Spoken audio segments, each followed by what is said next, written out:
And joining us now as we talk about the weather situation here for the week ahead, Eric Snodgrass of Nutrient is with us. And Eric, good to catch up with you, buddy. And I know fairly quiet weekend after a rough week last week, watching Chinese spy balloons fly through the sky and everything else. It was an interesting week meteorologically last week, and now starting this week here, Eric.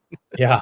So, you step back and look at last week, and of course, in the middle of the week, actually the beginning to the middle of the week, we saw what will likely be our second billion-dollar weather disaster of 2023. The first one being the flooding in California, this one being this ice storm from Texas through parts of the mid-South. And I'm thankful for the warmer weather so the cleanup efforts can happen down there.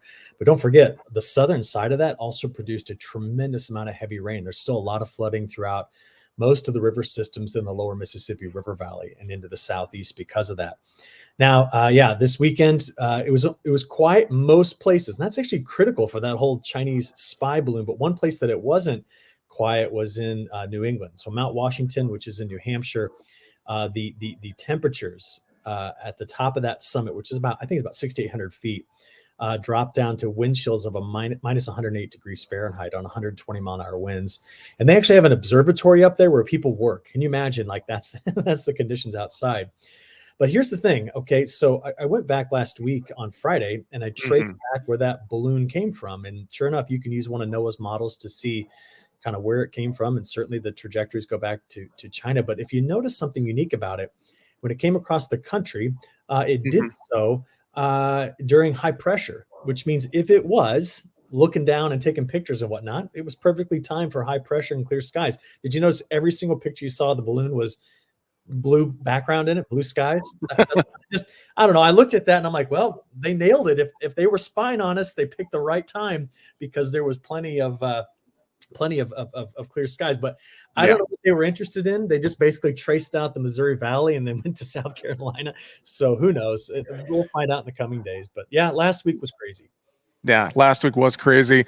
Let's take a look at this week ahead. It feels like, from what I see, fairly quiet weather map in the U.S., giving us a chance, as you said, for some of those cleanup efforts and more. What do you see for the week ahead, Eric?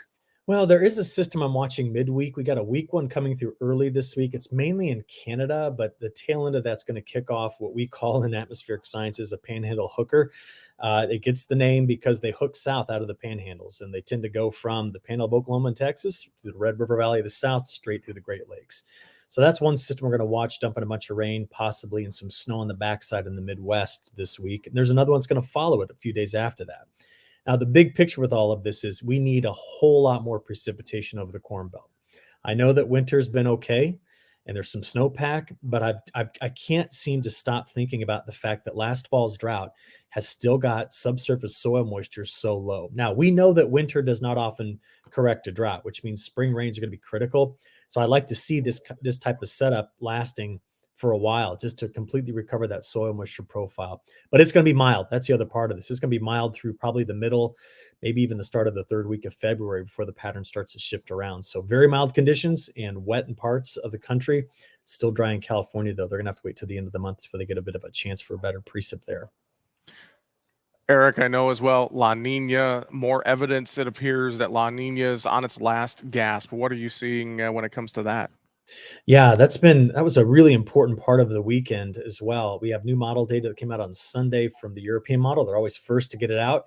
And what it suggested was that this fade we've seen is going to continue. We're now starting to see the trade winds back off. I haven't seen that, to be honest with you, 3 years. It's been 3 years since I've seen the trade winds let go like this. So that's going to be important.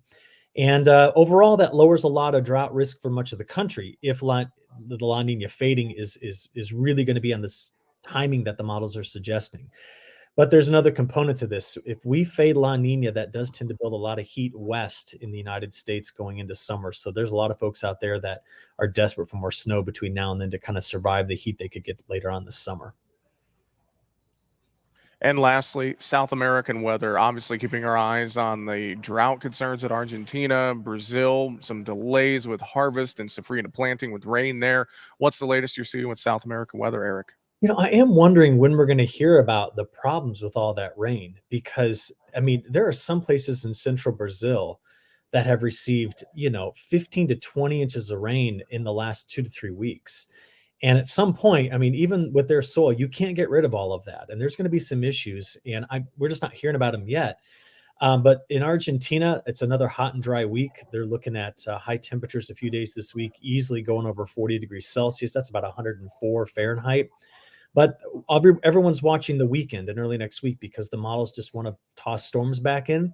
So that would kind of limit the damage done by this heat wave coming through.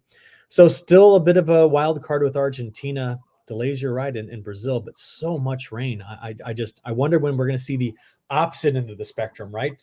Impacting yield, where we get past that maximum or optimal range. So we'll watch it closely. Well, Eric, we appreciate the time as always. You can sign up for his daily weather newsletter on our website, markettalkag.com. Eric, have a great week. We'll talk to you again next week. All right, you too.